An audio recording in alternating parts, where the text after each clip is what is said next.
Chers compatriotes, démocrates du monde entier, les jours passés, nous avions expliqué l'apocalypse économique qui est en cours au Congo-Brazzaville.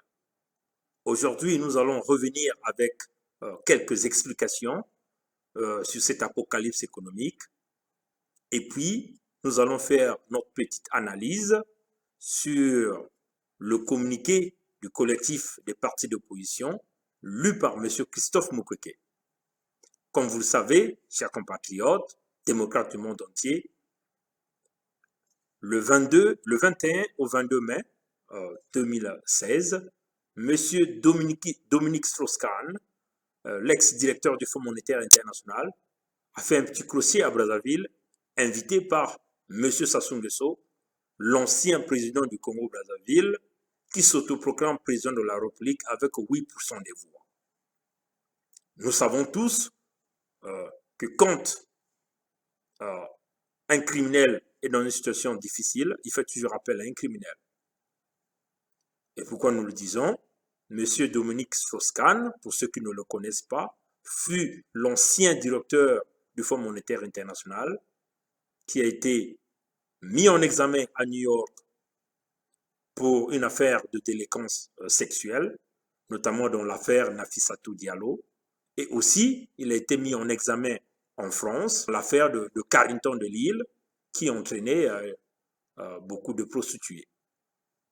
Nous savons aussi le rôle qu'a joué M. Dominique Strauss-Kahn lors de l'annulation de la dette du Congo, qui avait été considéré comme un pays PPTE, pays pauvre, très endetté, en 2010, notamment le rôle que M. Dominique Strauss-Kahn a joué dans l'annulation de cette dette en 2010.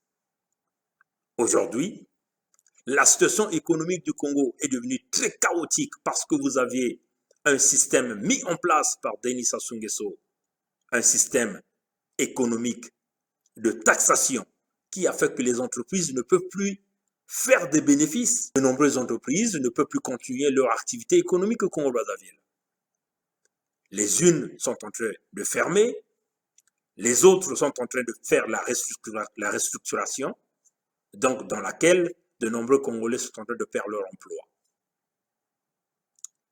Le système de taxation, en fin de compte, c'est juste un rackettage mis en place par Sassou Nguesso, ses dignitaires autour du pouvoir, comme des gens comme Ndengue Obara, Pierre Ngolo, Jean-Jacques Bouya, et sans oublier Ondongo, Kiki Sassou Nguesso, Claudia Sassou Nguesso, Maurice Nguesso, Antoinette Sassou Nguesso, qu'ils ont mis un système en fait de rackettage, de piller les entreprises.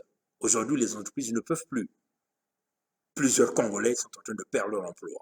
Aujourd'hui, vous allez au port de Pointe-Noire, il n'y a quasiment pas de conteneurs qui rentrent. L'activité économique, ça n'existe plus au Congo-Brazzaville. Tout l'argent recueilli au niveau des revenus pétroliers se retrouve dans des paradis fiscaux pilotés par Kiki Sassou Nguesso. Aujourd'hui, le Congo n'a quasiment plus rien. Même la Chine n'arrive plus à emprunter aux Congolais. Sassou s'est tourné du côté de la Turquie. Les Turcs aussi lui ont donné le dos. On ne peut plus emprunter de l'argent aux Congolais. Donc, pour pallier à cette situation, qu'est-ce que Sassou Nguesso fait? Il fait donc venir son ami de tous les jours, Dominique Strauss-Kahn, qui descend à Brazzaville pour essayer de sauver l'activité économique de Sassou Nguesso. Dans leur plan, il s'agit de faire revenir au Congo-Brazzaville. Chers compatriotes, écoutez bien ceci. Leur plan, c'est de faire revenir tous les capitaux pillés par Kiki Sassou Nguesso, pillés par Denis Sassou Nguesso, par Antoinette Sassou Nguesso, par Maurice Nguesso, par Pierre Ngolo et le PCT. Tout l'argent du pétrole congolais qu'ils ont pillé, l'argent du pétrole congolais, l'argent du bois congolais, l'argent des douanes congolaises qu'ils ont pillé au peuple congolais et qui se retrouvent dans des paradis fiscaux, ils veulent faire revenir cet argent au Congo sous l'étiquette de prêt aux entreprises pour essayer de relancer l'activité économique au Congo-Brazzaville. Et comme ils vont faire revenir en tant que prêt aux entreprises congolaises. C'est-à-dire, Le même argent qu'ils ont pillé au peuple congolais va donc revenir au Congo comme un prêt aux entreprises. Donc, en fin de compte, les Nguesso deviennent des créanciers du Congo-Brazzaville. Vous comprenez, chers compatriotes, c'est une véritable mafia économique, une véritable mafia financière qui se fait entre Sassou Nguesso, les paradis fiscaux et Dominique Strauss-Kahn. Dominique Strauss-Kahn va utiliser toutes les relations qu'il a pour faire revenir cet argent au Congo sous l'étiquette de prêt aux entreprises. Donc, ils vont faire semblant que ce soit un prêt au peuple congolais. Donc, les Nguesso deviennent des créanciers pour l'argent qu'ils ont volé au peuple congolais. Les Nguesso deviennent des banquiers pour le peuple congolais qui va encore emprunter de l'argent pour le Congo-Brazzaville. On ne peut plus, chers compatriotes. Maintenant, notre message aujourd'hui, c'est de dire que toute entreprise, toute banque, tout pays qui va emprunter de l'argent au Congo-Brazzaville maintenant, nous devons leur dire ils sont en train d'emprunter cet argent à l'individu Sassou Nguesso et non au peuple congolais. Je répète, toute entreprise, toute banque, tout individu, tout pays qui veut emprunter de l'argent au Congo à Sassou, vous devez savoir que vous êtes en train d'emprunter cet argent à l'individu Sassou Nguesso, pas au peuple, pas au pays, le Congo-Brazzaville.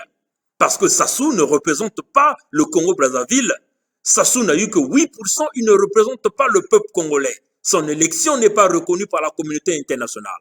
Même s'il veut faire une mafia internationale pour faire venir l'argent qu'ils ont volé au peuple congolais, l'argent qu'ils ont volé pour le pétrole congolais, le bois congolais, les douanes congolaises, tout l'argent qu'ils ont pillé à ce peuple, qu'ils ont caché dans des paradis fiscaux, déjà, les Panama Papers en témoignent, qu'ils veulent faire revenir au Congo sous le prêt aux entreprises congolaises.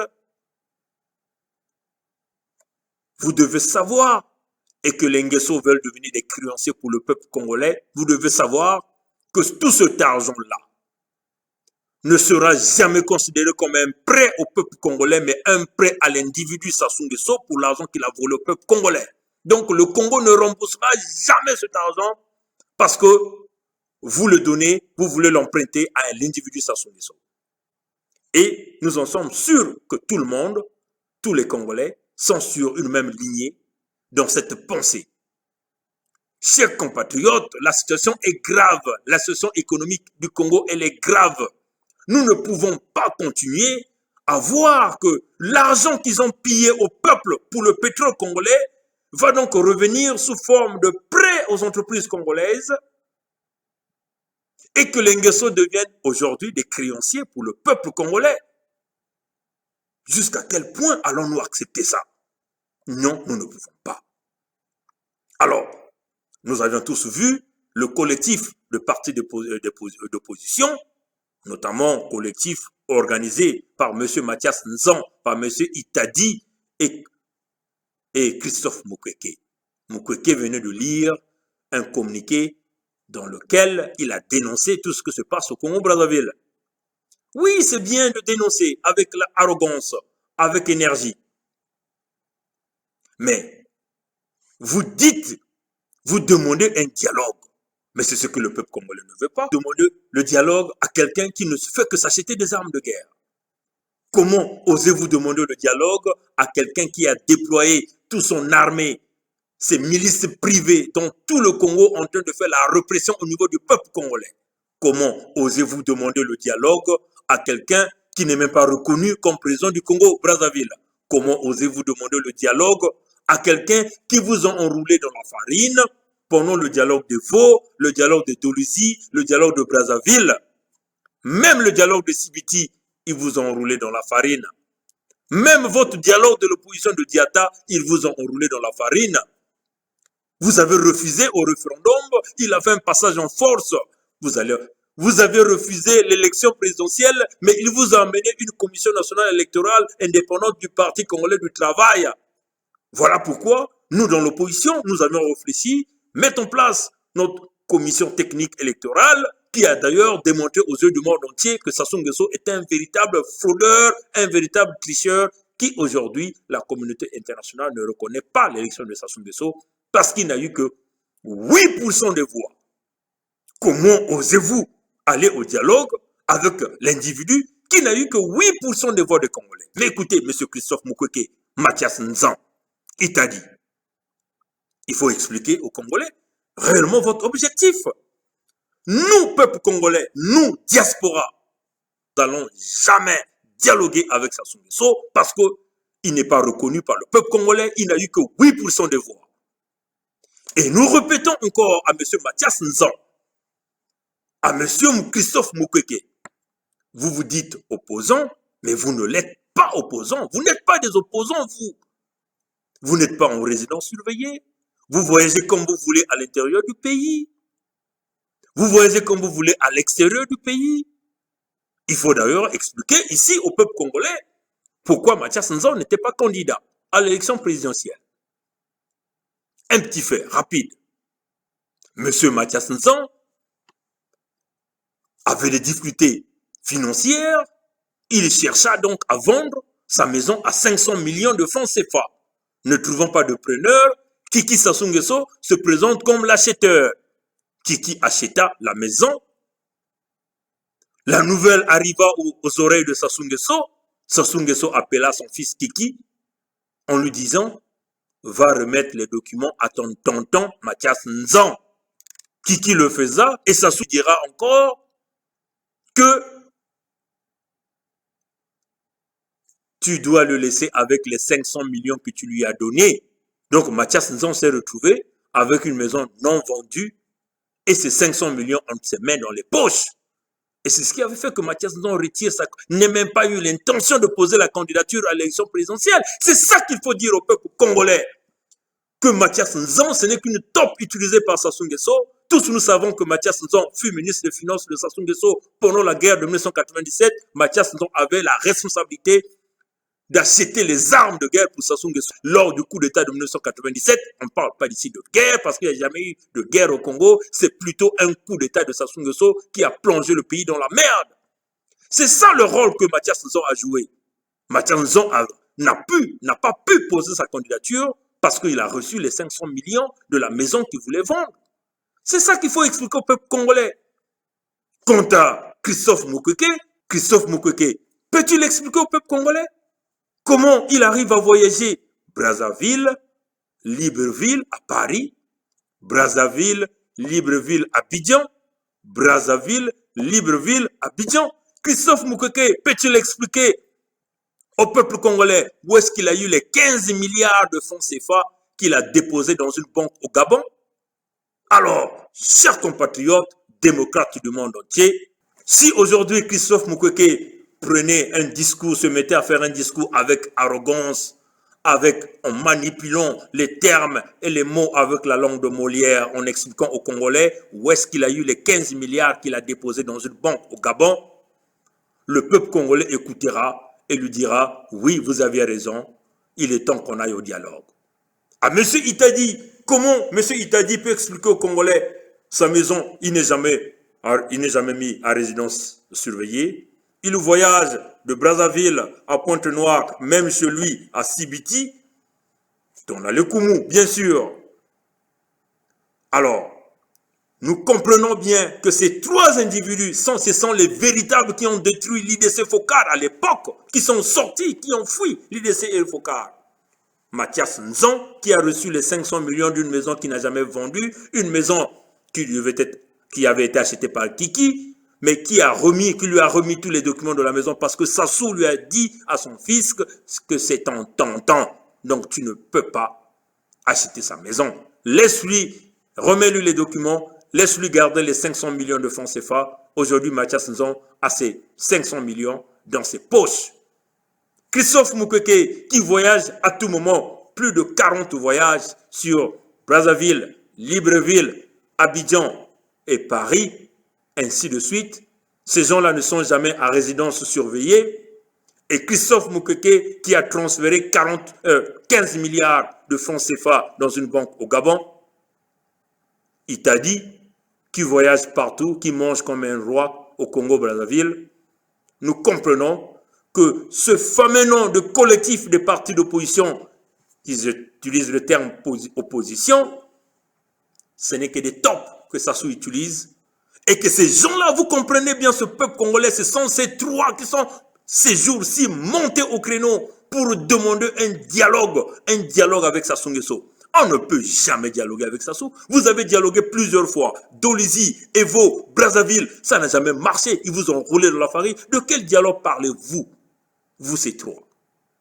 Nous, la diaspora, nous ne dialoguerons jamais avec Sassou Nguesso.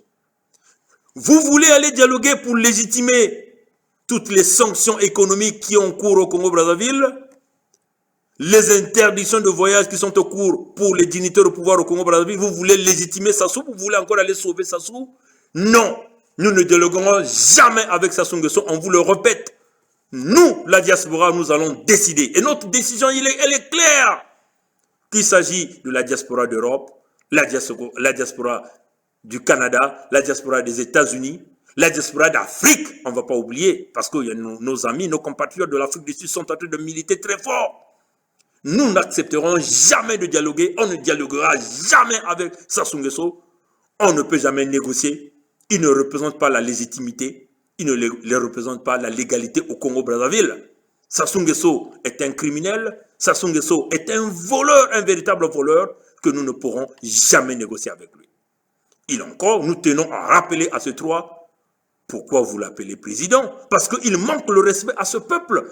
Appelez-le ancien président. Déjà, il faut commencer par là.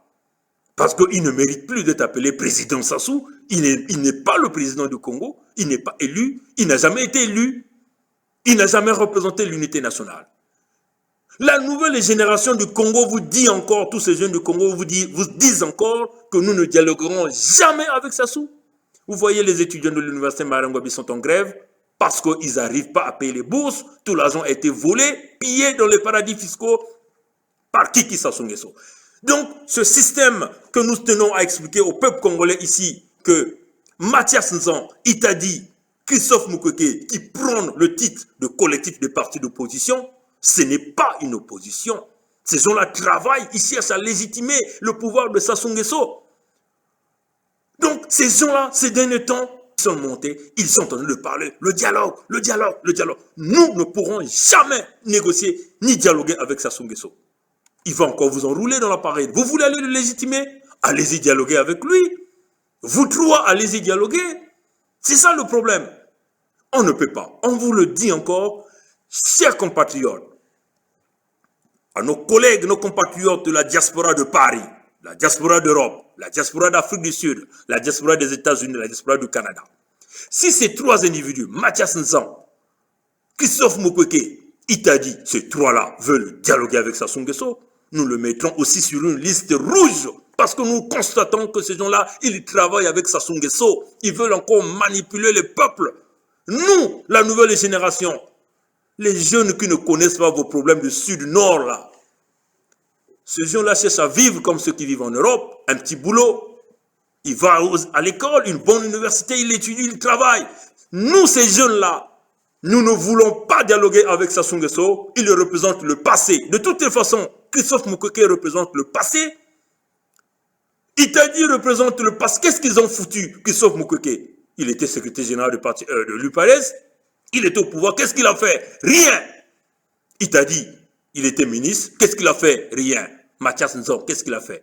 Ils n'ont rien fait, chers compatriotes. Donc, ils ne peuvent pas nous parler dialogue. On ne peut pas négocier avec ces trois. Oui, vous venez dénoncer, mais pourquoi vous parlez du dialogue? Nous ne pourrons jamais dialoguer avec Sassou Nguesso. Sassou Nguesso ne représente pas l'unité nationale. Sassou Nguesso n'a jamais représenté l'unité nationale. Sassou Nguesso n'a jamais représenté la paix au Congo-Brazzaville. On répète encore à Sassou, nous allons dialoguer si Sassou Nguesso aujourd'hui nous dit qu'il veut partir du pouvoir. C'est là où on peut aller parler trouver des moyens. Comment il va sortir, comment on peut garantir sa protection. C'est de ça qu'on va parler. Pour le moment, nous ne n'irons jamais. Pour les trois là, nous ne dialoguerons jamais avec Sassou Nguesso et nous vous demandons déjà d'arrêter avec ce terme parce que tout le peuple dans tout son entier, tout le peuple congolais ne parle pas d'aller dialoguer avec Sassou Nguesso. Comment osez-vous aller dialoguer avec un homme qui est en train de bombarder nos compatriotes dans le pool, qui a mis tout un pays en état d'urgence? Comment osez-vous aller dialoguer avec un homme qui est en train de bombarder des vieillards, de bombarder des petits-enfants, de bombarder des bébés, de bombarder des femmes? Comment osez-vous aller dialoguer avec un homme qui est en train de priver de toute une population de leur liberté, un homme qui est en train de priver de toute une population de leur droit de jouir et de vivre? Comment osez-vous aller dialoguer avec un homme qui a emprisonné tout le monde? Aujourd'hui, vous parlez au Congo-Brazzaville, mais vous êtes un homme mort. Jamais nous ne dialoguerons avec Sassou Nguesso et nous le répéterons, nous le disons haut et fort, il n'y aura jamais le dialogue. Et nous, dans la diaspora, qui représente la base de référence du Congo-Brazzaville, que désormais, que tous ceux qui veulent aller commander au Brazzaville, qui veulent aller commander au Congo-Brazzaville, doivent négocier avec nous. Nous répétons encore à Sassou Nguesso, tu n'as jamais représenté l'unité nationale, tu ne le seras jamais. Tu n'as jamais représenté la paix, tu ne le seras jamais. Le passage entre Jacquin et Boaz est fermé. Les titans protecteurs du peuple congolais sont là. Aujourd'hui, la nouvelle génération du Congo réclame ton départ sans condition. Merci, ça suffit. Au revoir.